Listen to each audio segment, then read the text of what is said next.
as an alum, and I'm speaking for myself and 175 other people, we don't want anything rezoned at Shaw University. We don't need 30 and 40-story buildings. We need better management. We know that. And that's something that we've been fighting to get at Shaw University, better management. I'm talking about to the point to where some of us have actually filed a federal lawsuit against some of the board members, but we were told, oh yeah, y'all went to Shaw, y'all don't represent Shaw. And as a Shaw alum, it's just unfortunate that we are here at this point right now, where we're talking about relocating our historic buildings. Again, this university was put here to educate free Black people. I'm glad the representatives are here from the school, because as we attended those meetings, the VP of real estate said Shaw only needs 1,500 students.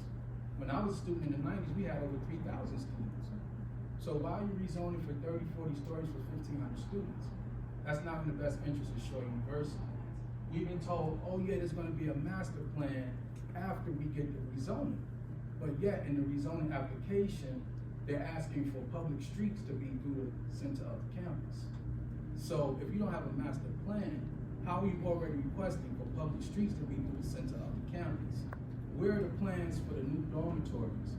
Where are the plans for the new student union, the new cafeteria, the new sports facilities? I hate to get in the weeds, but again, our problem is not that we need more zoning, we need better management. The main campus is already zoned for 12 stories. The other side is already zoned for 5 stories. That's nothing to sneeze at. We can do better for the city of Raleigh. And I have to pull out some of these things here, because again, our board calls for these people to be on the board for maybe 6 to 9 years, and some of them have been here for 30 years. If you're not raising money for the school, if you're not bringing money to the school, why are you refusing to leave the board of the school? And some of the issues that we have to deal with that are public knowledge. Our previous chairman, Willie Gary, who pledged $10 million but never gave $10 million to Shaw. But then when you look at our 990s, you see that Gary Financial 1 year paid $1.1 million, and the next year paid $1.2 million. The next year paid $1.5 million. So I'm asking you all, I don't know what you can or can't do, but there are those that are Shaw University alumni that are fighting to keep our institution. And because of a horrible disease like COVID, we've been bailed out of our $22 million debt. So not only we bailed out of debt, we got over $11 million that now we could use to develop our university. But we need better management. We don't need more zoning. We need better management at Shaw. We currently have a president that sold off our radio station, $3.4 million. Oh, we're gonna go all digital, all state of the art. She hasn't done any of that, none of it. We have a dormitory sitting empty on campus right now. But she said nobody knows where Shaw University is. That's not true. Over 5 other HBCUs in North Carolina were founded by Shaw University graduates. A&T, the largest HBCU in the country, started on Shaw's campus. They just had to give back $2 million because they have too many out-of-state students. So although college enrollment is down across the country, HBC enrollment is up 30%. We need Shaw University. I don't know who this rezoning, who these 30, 40-story buildings are for, but it's not for us. It's not for Shaw University. Yeah, the Rogers Begley, the Vegas House, we know we have some historic content, but then what happened? SD Hall, the first dormitory for Black women on the co-ed campus in the country. We don't want that move.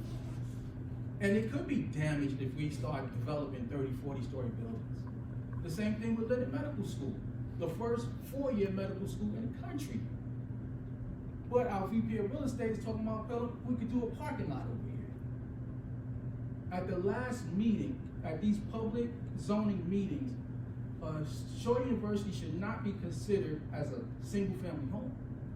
This is a historically Black institution, founded by a white man named Henry Martin Tupper from Massachusetts, funded by another man named Elijah Shaw. Henry Martin Tupper's gravesite, him and his wife's gravesite, is on the campus. Talking about somebody rolling over in their grave. You risk you and your wife's life to educate free black people, and now there's no plans for dormitories. Our consultant at the last zoning meeting said, oh, I want to see a new Jamaican restaurant. Don't you want to see a new Jamaican restaurant? She didn't say a new medical school. She didn't say a new pharmacy school. She didn't say a new law school. She said a Jamaican restaurant. Shaw University deserves better. We deserve much, much better.